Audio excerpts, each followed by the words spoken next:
Índice de endividamento no Brasil. Você sabia que o percentual de famílias brasileiras com dívidas em atraso ou não superou os 62%? Os dados são da Confederação Nacional do Comércio de Bens, Serviços e Turismo e é o maior desde setembro de 2017. Sobre o assunto, a gente conversa a partir de agora com o professor Laudelino Luiz, que é também coordenador do curso de Ciências Contábeis lá da Universidade Tiradentes. Muito obrigada pela presença aqui no Utilidade Pública. Eu que agradeço a oportunidade de poder falar um pouquinho sobre economia, sobre endividamento, sobre renda familiar, né? Que é o grande calcanhar de Aquiles hoje da economia, conseguir fazer com que as pessoas se tornem novamente participativas na economia, né? E como é que elas fazem isso? Injetando suas receitas na economia. Quando a gente está falando dessa questão de endividamento, estando em atraso ou não, que saiu na pesquisa, o que é considerado uma dívida em atraso e uma dívida que não está em atraso? Então, endividamento é simplesmente quando você adquire um bem ou um serviço pelo qual você não pagou. Então, você tem, para com a pessoa que lhe prestou o serviço ou lhe vendeu um bem, você tem a obrigação de pagar, ou seja, você tem a dívida com a pessoa, então você está endividado. Você não está endividado quando efetivamente você paga por aquilo que você recebe, seja um serviço ou um produto. Então, agora está inadimplente, que é o que as pessoas confundem, estar endividado com estar inadimplente, né? São coisas distintas. Você pode estar endividado e não estar inadimplente, está pagando regularmente aquelas dívidas que você possui. E o inadimplente é aquele que não está pagando, não está podendo pagar, né? Então, são interessante colocar essas duas diferenças entre estar devedor e estar inadimplente. Mas essa pesquisa específica, ela fala sobre endividamento. Isso. Ela trata do endividamento e ela também traz essa questão da perspectiva de pagamento dessas dívidas, né? A pesquisa está trazendo o termo endividamento para trazer justamente as pessoas, tanto que estão com grande quantidade de parcelas para pagar, como aquelas que também estão com dificuldade de quitar essas parcelas. Eu tenho aquelas minhas dívidas, meus boletos mensais, mas estou pagando tudo em dia. Estou nessa lista de endividamento, porque não tem como você antecipar nem pagar em débito. Então, eu costumo dizer que isso aí são despesas fixas. Elas fazem parte do cotidiano da maioria das pessoas. Quase sua totalidade vai ter em maior ou em menor grau esse tipo de endividamento. Então, só que ele já está dentro, pelo menos para estar dentro do orçamento de cada família. Então, são chamadas de despesas fixas. Eu não colocaria no rol de devedores quem tem esse tipo de despesa. Quem eu colocaria no rol de devedores? São as pessoas que, por exemplo, fazem uso do cartão de crédito, que é quem lidera, né, na pesquisa inclusive também, é quem traz o cartão de crédito liderando como o mais usado, como o maior responsável pelo endividamento e a inadimplência, por consequente, porque usam o cartão de crédito como se fosse um dinheiro seu. É como faziam antigamente com um cheque especial. Alguns ainda fazem.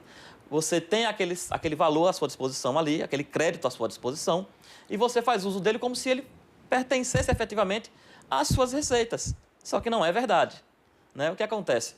Essa facilidade do crédito faz com que as pessoas se empolguem, se iludam e acreditem que vão simplesmente poder adquirir tudo que estão precisando ou que acham que precisam, porque aí entra a questão do supérfluo e daquilo que é realmente necessário, que é essencial, e vão se endividando, vão contraindo dívidas e mais dívidas, porque muitas vezes, por incrível que pareça, tem créditos que são superiores à renda da própria pessoa. A concorrência, às vezes, faz com que algumas instituições financeiras elas flexibilizem mais do que as outras essa concessão de crédito. Então, a pessoa, diante daquele crédito, às vezes não controla o impulso de consumir, né? E esse impulso leva ela a adquirir bens que muitas vezes ela nem precisa.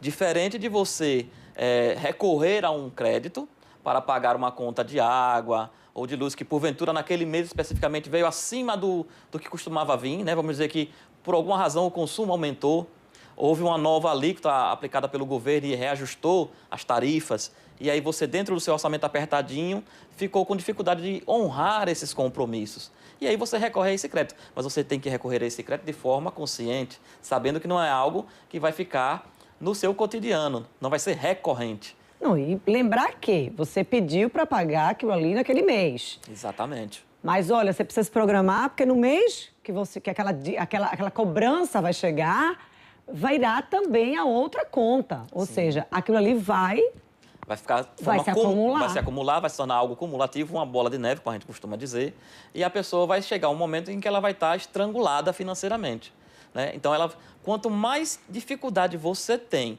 de gerir a sua receita, quanto menos você acompanha as suas despesas, maior será a sua dificuldade de sair desse patamar de inadimplência, de endividamento. Porque os aplicativos de banco, inclusive, eles estão trazendo isso. Eles trazem ali uma média. Quando você acessa os aplicativos, você vai ver que tem coisas ali, poxa vida, que não se explica. Como é que um mês eu gasto mais com vestimenta e no outro mês eu não tenho para pagar aquelas dívidas fixas, por exemplo, água, luz, telefone, condomínio, porque muita gente morando em condomínio, aquilo ali é conta fixa. Perfeito. Você trouxe aqui uma coisa que é básica, que todo professor de economia, de contabilidade e até de outras áreas falam para os seus alunos, que é a questão de fazer o feijão com arroz.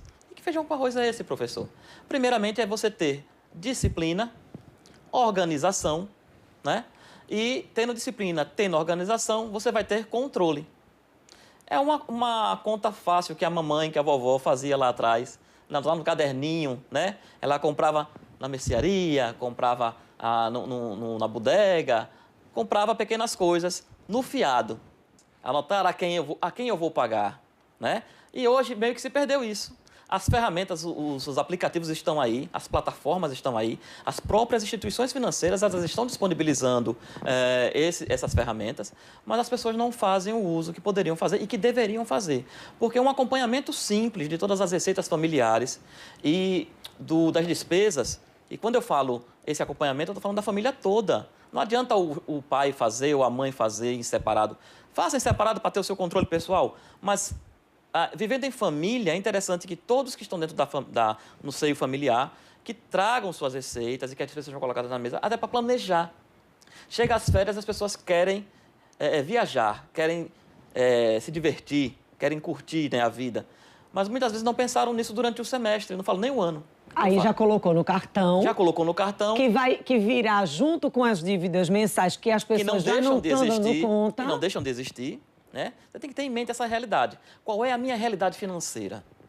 Né? Porque entre o mundo real e o mundo ideal há um abismo profundo. E você pode cair dentro dele se você não se acautelar. E as escolhas pelos supérfluos, né? Exatamente. E pelo que você tem condições de fato de pagar. É o que a gente fala assim, olha, que adianta você ter uma bolsa caríssima se você não tem dinheiro para gastar? Que adianta você comprar um carro se você não vai ter o dinheiro para fazer o seguro, para fazer a revisão, para botar combustível? Olha só, quando eu falo de planejamento e organização, como isso encaixa certinho? Perceba, você sabe, você tem um veículo. Então, você sabe que todo ano você vai ter que pagar o licenciamento desse veículo. Não é verdade? Você sabe que você tem filhos na escola e você está numa escola particular. Você vai ter, todo ano, um reajuste, mínimo que seja, vai ter um reajuste na mensalidade escolar. E a obrigatoriedade de rematricular o filho, comprar matéria escolar. Tudo isso você sabe que vai acontecer. Se incide sobre o seu imóvel o IPTU, você sabe que todo ano você é obrigado a pagar o IPTU. Ou seja, existem N maneiras de você se antecipar a possíveis despesas, a reais despesas. E aí você faz o quê? Mas eu não tenho condições de chegar no começo do ano e pagar de uma vez colégio de menino, IPTU, IPVA e tudo mais que venha a surgir, além das despesas mensais que você aqui muito bem já acabou de citar. Mas você pode sim fazer isso. Como? Divida por 12. Divida por 12 o licenciamento do carro. Divida por 12 o seu IPTU. Você, mês a mês, você tira parte do valor que você vai pagar daqui ao próximo exercício, ou seja, o exercício dura um ano, são 12 meses, por isso que eu falo divida por 12, e cada mês você tira um pedacinho. Quando chegar na data específica de você efetivamente pagar, quitar a sua dívida, deixar de ser devedor dessa dívida, né, você já está com um montante em mãos e não compromete a renda daquele mês, porque você veio mês a mês tirando um pedacinho para ser utilizado no pagamento dessa dívida. Não vai entrar para essa lista do endividamento. Não entra. Não entra porque você vai estar em dias. E o melhor, você não compromete a renda do mês. Aquela renda regular mensal, você vai pagar normalmente porque aquela receita que está sendo retirada não é a receita dos proventos daquele mês. Geralmente, o que as pessoas fazem? Cobrança, o que elas consideram cobrança ou dívida, é tudo aquilo que elas vão receber no boleto. Só que tem esses daí que elas vão receber o boleto, só que mais adiante.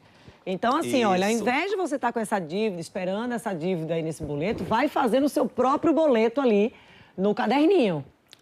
Quer ver uma interessante? A gente fala de poupar. Quando a gente fala de poupar, remete à caderneta de poupança, né? O que não é única e exclusivamente a única forma de você guardar dinheiro. Existem várias formas de aplicação.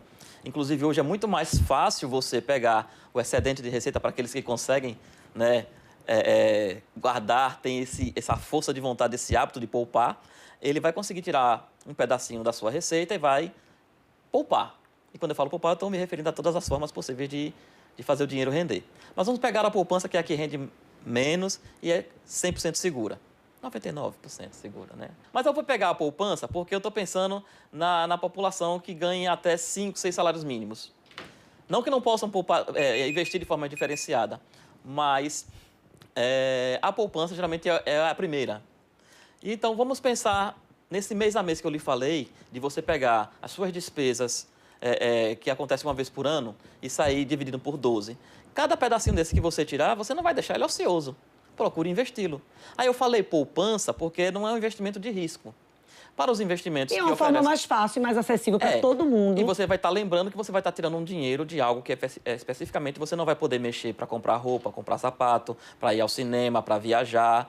Nem mesmo, não é para pensar nela, nem mesmo para usar nas despesas fixas mensais. Ela é uma reserva que vai ser utilizada numa data específica. Você sabe quando você vai fazer uso dela. Com a despesa que também é fixa, que é o IPTU, que é o IPVA. Isso, exatamente. Então não vamos colocar embaixo do colchão. Vamos tirar essa parcelinha mês a mês e deixar ela lá na poupança. Recado dado, orientação dada. Muito obrigado. Já sabe, você que está em casa, divide ali aquelas despesas que geralmente você tem a sensação que está sufocado ali por 12 meses. E aí vai juntando, vai juntando, vai juntando, porque quando chegar lá na frente, você já vai ter uma dor de cabeça a menos.